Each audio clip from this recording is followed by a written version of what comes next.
Empire of the Skrall, Chapter 5.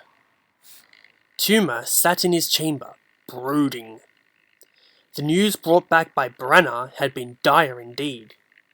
The Batera were closer than he had imagined they would be, and so his plans for Bara Magna had to be advanced.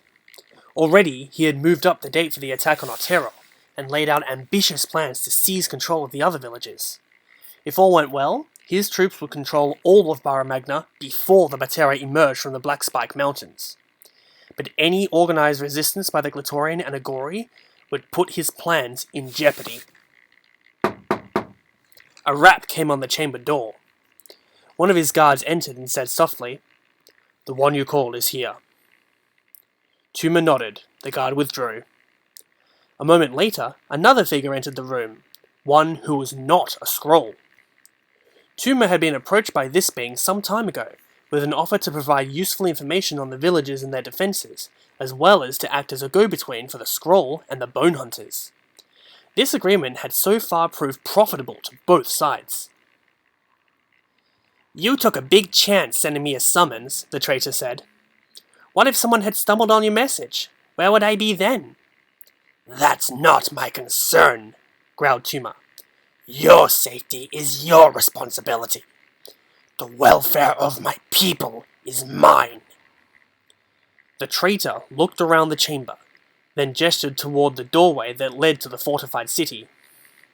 "Seems to me your people are doing just fine." Tuma rose to his full, imposing height. "We attack Otero tomorrow. Be prepared." "Tomorrow?" the traitor said, startled. "I thought you were going to wait for the end of the tournament." "Our plans have changed," Tuma answered. The look in his eyes said he had no intention of explaining further. "On their own, or did someone change them?" asked the traitor. "Let me guess. Your neighbors to the north are coming to pay a visit." Now it was Tuma's turn to be surprised.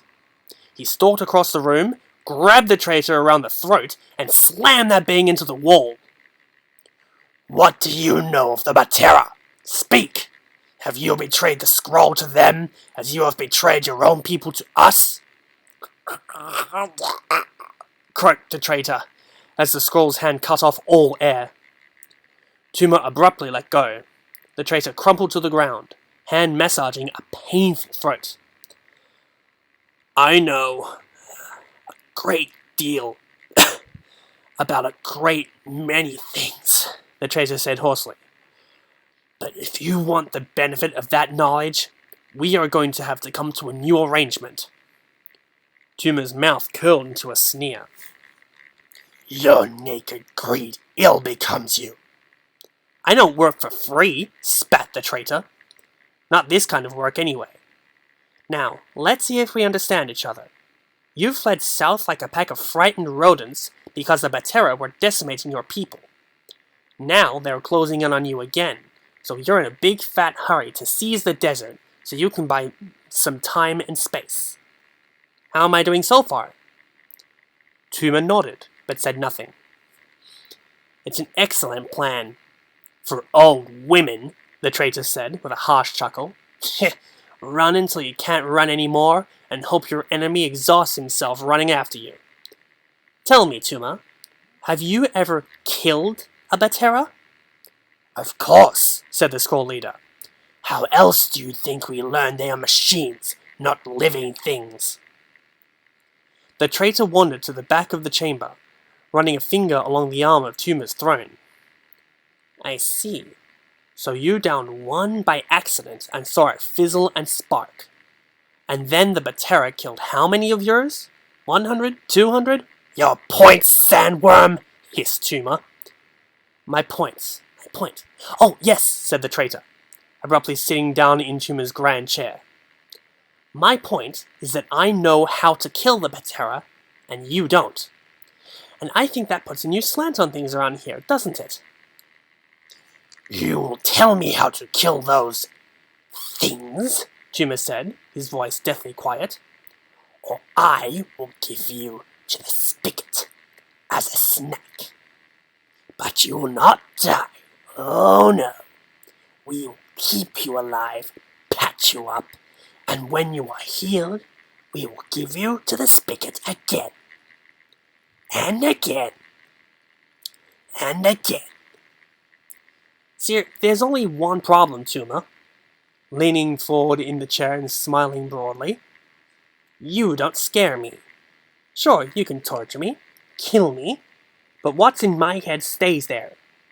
Then it's only a matter of time before the Batera come and finish you off.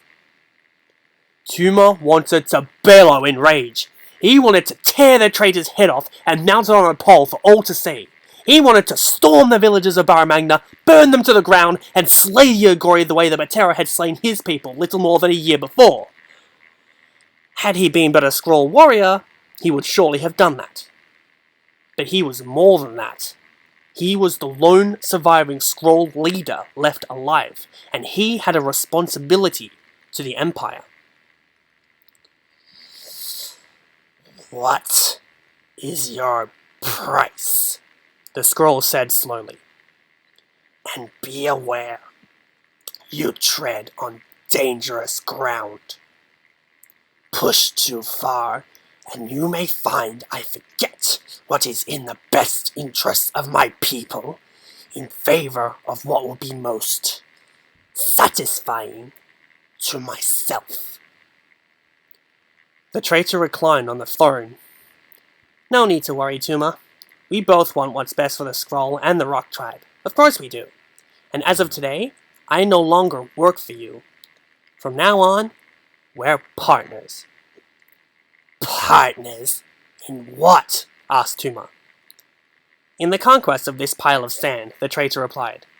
With my wits married to your warriors, we are going to carve Bara Magna up between us. Now, you had better find a chair for yourself. We have a great deal of planning to do, don't we? To be continued.